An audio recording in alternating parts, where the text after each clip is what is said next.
And it's going to be, he's a really great addition to the guest because a lot of the audience resonates with money mindsets, um, business, finance, entrepreneurship, leadership. And I'm really happy to pick his brain. So, Pericles, welcome. Chris, thank you for having me on the show. I'm thrilled to be here. Yeah. Briefly introduce yourself, and I'm excited to dive into the discussion.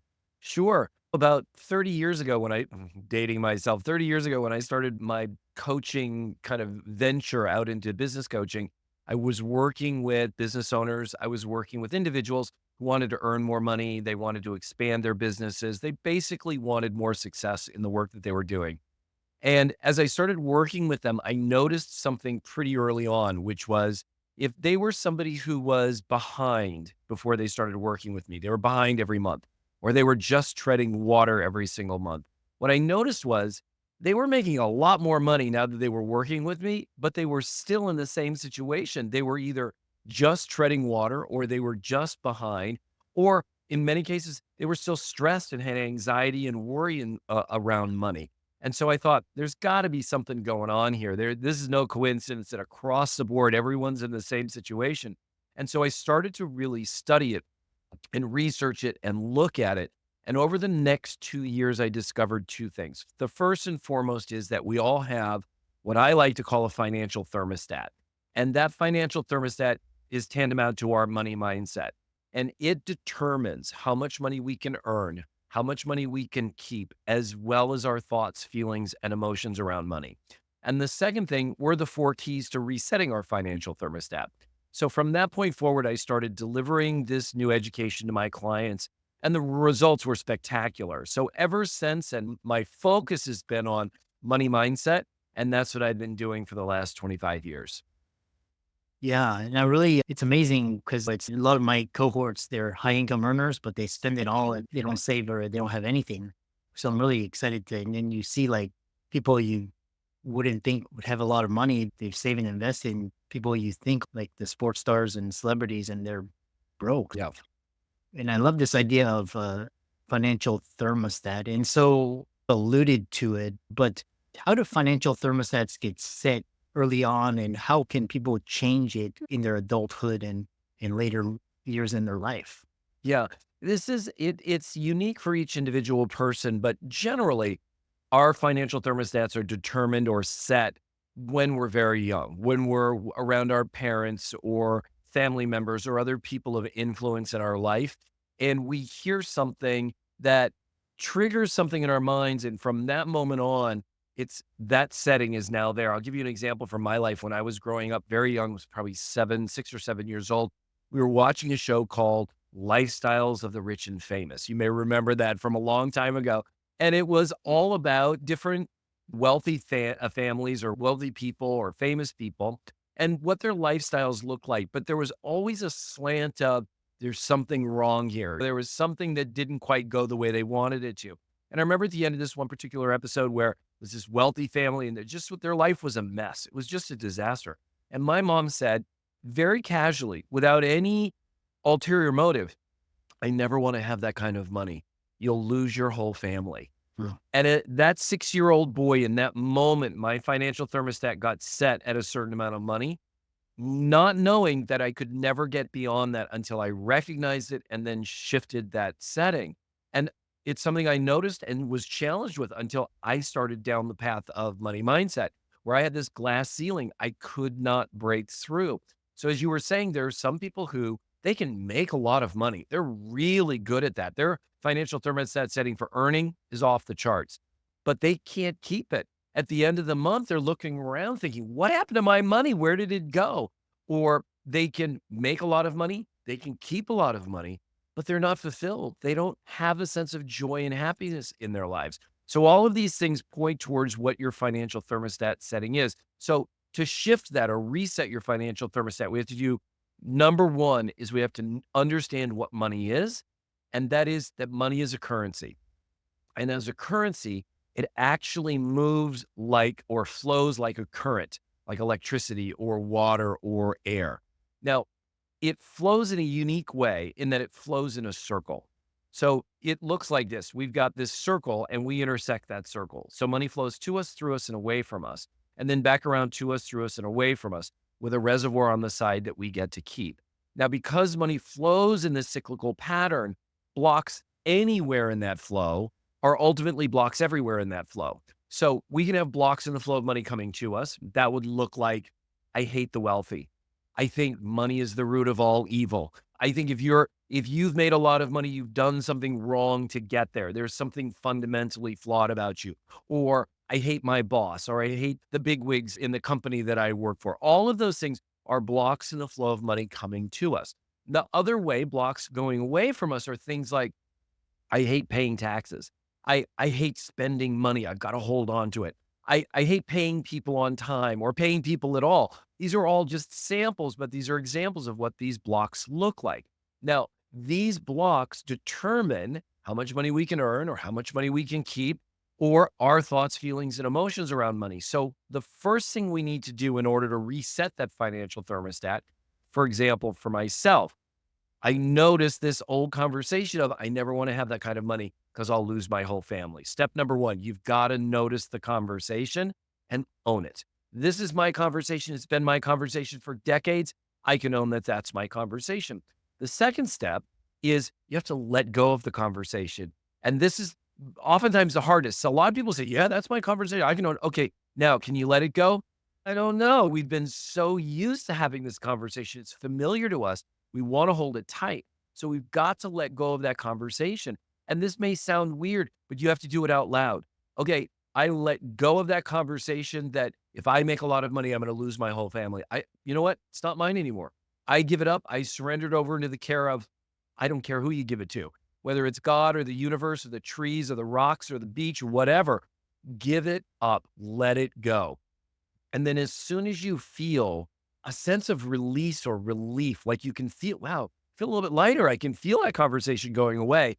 In that moment, you declare who you're going to be or what money's going to be for you in that moment. Money flows to me easily and abundantly every single day. And you feel what that feels like. And that third step allows you to now create a new financial thermostat setting. Now, we've got two things that we're working with here. One is brain science and one is energetic. So the brain science, if you're familiar with Dr. Joe Dispenza, that kind of work. We've got these neural pathways in our brains that fire and wire together over decades and decades. So a 6-year-old boy firing and wiring together, never make that kind of money, you'll lose your family. In those first two steps, what we're doing is we're actually interrupting that neural pathway. We're breaking that neural pathway, as it were. And then in the third step, where we're making that declaration from the frontal cortex, from that part of our brain that has critical thinking, we're creating a new neural pathway. And that neural pathway is, it's a little baby. We've got to nurture it. We've got to give it attention. We've got to focus on it. And when we do that, the more we do it, the more we do it, the more powerful it becomes. The quieter that old conversation becomes. It'll never go away, but the quieter it becomes. Ultimately, our predominant conversation is, money flows to me easily and abundantly every single day. Mm.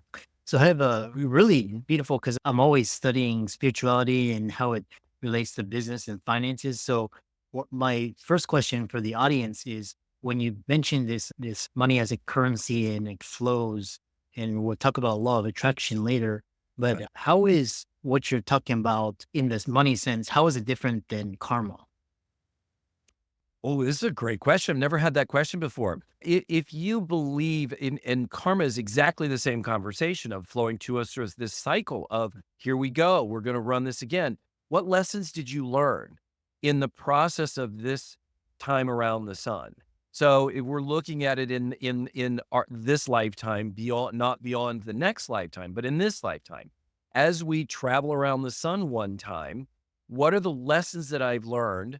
And where are the opportunities that I missed to learn a lesson? A lot of us, oftentimes, will look at something that happens that we don't necessarily want to happen, and we have one of two choices. We can complain and we become victims and just, oh, this woe is me. Or we can choose to say, you know what?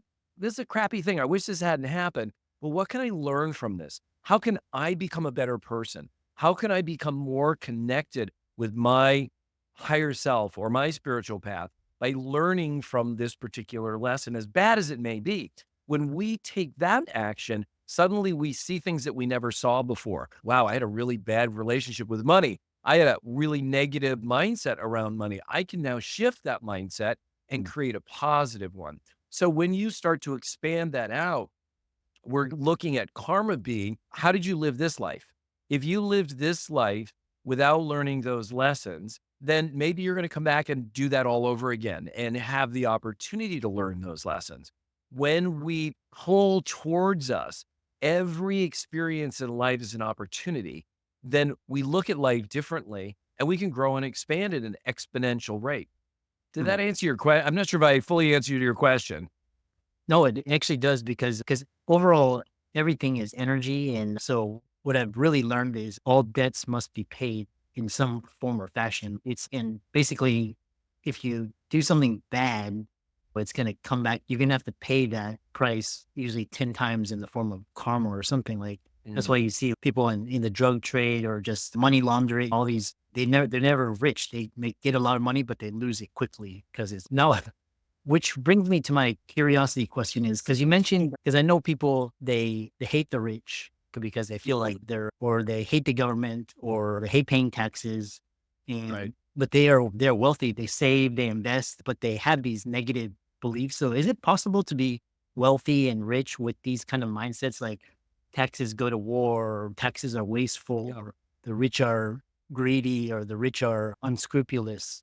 Talk about that dichotomy.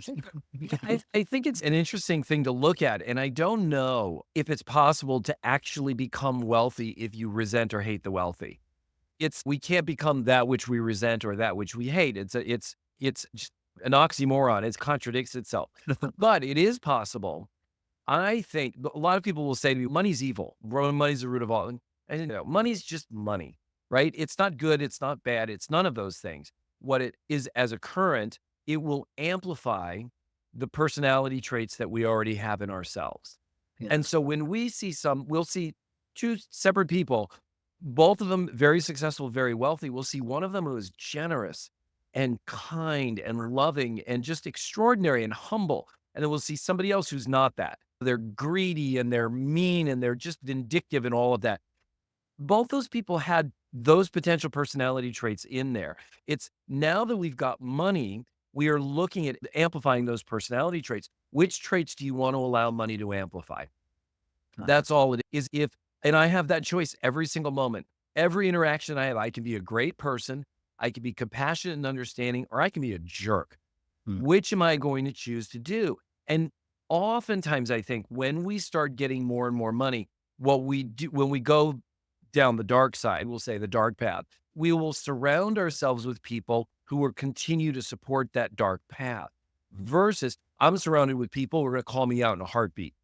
If I'm not living up to who I've said I am, if I'm not being who I say I want to be in the world, the people around me are going to call me on it. Pericles, what did you just do? I can't believe you just said that is not who you. And I'm like, shoot, you're right. And I'll go clean that up right away. But when we start to get to that place of having a lot of money, we can easily attract people who are willing to tell us whatever we want to hear in order to be close to that money. mm, And so we see it oftentimes with people who veer out of their lane. They're really successful in one area of their life. Doesn't mean they know everything. mm. Doesn't mean they can talk about politics or education, or they can talk about medicine or spirituality. Doesn't mean they're successful in any one of those areas. But oftentimes people mistake that financial success for wisdom, and that's not what it is. So we need to be careful on how we approach things. We need to be mindful of ourselves as we get more and more successful. Yeah. So I don't necessarily believe that there are people out there who truly believe that money's the root of all evil, unless there's some, and I do think that there are people that they don't believe in themselves and they actually are their own worst enemies in that. So there's this cycle of suffering. Yeah, I'm a horrible person, but I got to keep making more money to prove that I'm a horrible person. I think there are in the psyche of things, there could be people that are like that. I think in general, though, we lose sight of who we truly are and we let those negative behaviors become amplified because we have so much money. Mm. It reminds me because I have colleagues as well, and like the ones that embody your The positive traits like generosity and kindness, they seem to make and save and invest money very easily. And then the Scrooges, they're still wealthy, but they have to struggle. It's, oh, I gotta go into the office now. Oh man, another dollar. I gotta pay this tip, and then it seems like they're always struggling. And so sounds like the ones that embody your traits are the money flows easier. It sounds like. Go ahead. No, you're absolutely spot on there, and I think I've created this. It's a metaphor for our relationship to money. Is if you were to treat your significant other the way you currently treat money, how would they feel? Do you demand that money be there when you want it? Do you expect it to be there and provide you with what you want, but you never think about it? You never pay attention to it when it's not there. You don't need it. Do you want to show it off to everybody like you're a big sport, but you really don't care about empowering it or understanding your relationship with that person's going to disappear very quickly. But what if you actually thought about money when it's not there and you thought about, oh my gosh, how blessed I am to have it in my life. And when it does show up, I'm so grateful and I so honor and respect it. And I'm thinking about how can I improve my relationship with money? How can I expand my relationship with money so it becomes even better and it feels empowered and it feels honored and treasured in my presence? Suddenly that significant other is going to want to be around you all the time. So if we relate to money the way we would relate to a significant other, I think we're going to start to see things about it. Wow, I really take it for granted. I really have a disrespectful relationship with money. And as that universal band of energy, if you think that's not going to have an impact on it, you start going to law of attraction. Law of attraction is we are mostly energy. If you look at the anatomy of an atom, we've got these little parts, we've got protons and neutrons, we've got the nucleus, but there's nothing in between them but energy holding them all together and in place. That energy has a vibrational frequency. This is what the law of attraction is talking about, is that energy vibrates at a specific frequency and likes attract. So if you're vibrating at a frequency of gratitude and joy and love and harmony every single day, you're going to attract more of that in your life. But if you're vibrating at a frequency of anger and frustration and annoyance, you're going to attract more of that into your life. So look at the things that you want in your life and focus on those. One of the foibles that people have is they look at the things they don't want and they say, I don't want this. I don't want this. And in my line of work, I have a lot of people that come and say, I just am focusing on getting rid of debt. I don't want debt. I don't want debt. And I say, okay, how long have you been focusing on that? Oh God, years. And so what's happening is because debt is the focus of their attention, they're accumulating more debt because we're attracting that which is consistent with our vibrational frequency. Even from just a brain science, if the brain thinks its sole purpose is to get rid of debt, then it cannot see debt as gone because then its purpose is gone. So it's going to keep debt in existence so it has its reason for being. And so we want to always be looking at what I want, not what I don't want. That contrast is really important. Ooh, I don't like that at all. Great. Let that go. And now focus on what you do want given that contrast. And then, as Abraham Hicks would say, allow it to happen, allow it to come to be. And this financial thermostat is where most of the people are working on manifesting. I'm working so hard at manifesting, but it's not showing up. And that's because that money mindset, you don't deserve it. You don't want to be evil. Money's the root of all evil. Or whatever those old conversations are, those are the things that are stopping us from allowing that to come into our lives. So we can notice it, let it go, and then create a new relationship with money in that moment. And you're going to do this anywhere in any area. If you don't have enough love in your life, love flows in a circle. If you don't have enough joy, joy flows in a circle. Where are you not giving joy? Where are you not letting joy into your life? Same thing with love. Where are you not letting love into your life? And where are you withholding love from others? Start clearing those blocks out, and you'll start to see money, love, joy, happiness flow much more abundantly in your life. Interesting. There's a really great, it reminds me of what you were saying. There was a great quote is like, money amplifies who you are. So if you're like very generous, you'll be more generous. And then, but if you're like mean and anger and just, and I've seen people self destruct when they come into Yeah. money and because they couldn't handle it, they lost it because of these. Which kind of brings me to my next question is you fix your mindset and you have to take action in order to manifest these things. So once you fix your financial thermostat, what sort of actions do you do to magnify and amplify your wealth? Yeah, I think it's important for people to do what they love. And oftentimes we say, I want to make a lot of money. Okay, well, what does a lot of money look like for you? And why do you want that money? Rather than these blanket statements, we want to start getting really clear about what it is you want money for. Because when we open that space up of, okay, this is what I want money for, then what we're doing is we're letting the universe know, I want X number of dollars, or I want this amount of money so that I can do X, Y, and Z. Then suddenly and we're clearing out those blocks, right? And we're taking the actions that we would normally take, whether it's at work or in our business, and we're staying connected to the joy of it. We're staying connected to the happiness of it versus I want to make $200,000 a year and I'm not there yet. I got to get there. I got to get there. You're in the present fighting with the future that doesn't exist yet, which is going to pinch you off from that flow of money coming to you. Or you've got this worry or concern from something that happened 10 years ago and you don't want that to. You're fighting with ghosts from the past. Either way, we're suffering in the present and we're cutting ourselves off from that source. And when we're freed up from that, we allow that sourceful energy, that abundance, that prosperity to flow to us. And so when we see these opportunities get in front of us, explore them. I love doing this with my clients because I'll say, okay, so you want more money in your life? Yes. What do you want money for? And they'll define it. I said, great. When was the last time you saw money show up in your life outside of your normal work? When was the last time? Oh, it's just not. Okay, so you haven't seen money anywhere in your. I saw a dime on the floor the other day, but I didn't pick it up. It was outside. I just want to pick it up. I don't pick up pennies. I don't pick up dimes. Okay, there's a block in the flow of money right there. You say you want more wealth in your life. You've put it out to the universe, and the universe puts a penny in front of you, and you say, "Nope, I don't want that money." Right? I'm not interested in that. That's like saying to your significant other, going back to that metaphor, "Ah, I love them so much, but they have the ugliest hands. I don't want to see their hands. I don't want to. How do you think they're going to feel? Same thing about a penny. A dollar is made up of 100 pennies. If you cannot love, cherish, and embrace the part of the whole, you can't expect the whole to show up.